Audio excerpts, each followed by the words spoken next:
10 years ago, the majority of people coming to our association were Māori expats living in this area looking to connect. Fast forward to today, and the majority of new people coming through our doors are Australian-born Māori, whether they're second, third, fourth generation that have lived in the area for a long time.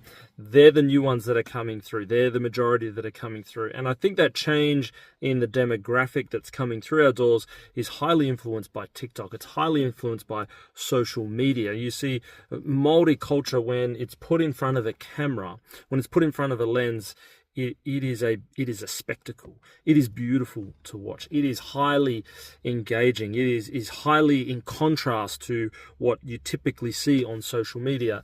And everyone's got a phone now compared to 10 years ago. There wasn't as many, and there wasn't as much content. Nowadays, all these Australian-born Māori are seeing it for the first time, going, "Hang on, that's me.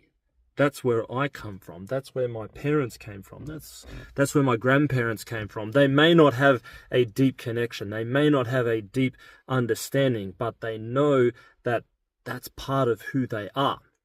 And so what's happening is we're seeing that transition going from what they're seeing on screen into real life, IRL. And they're looking for those opportunities to connect, to go beyond the screen, looking to how they can connect and express themselves as Māori for the first time.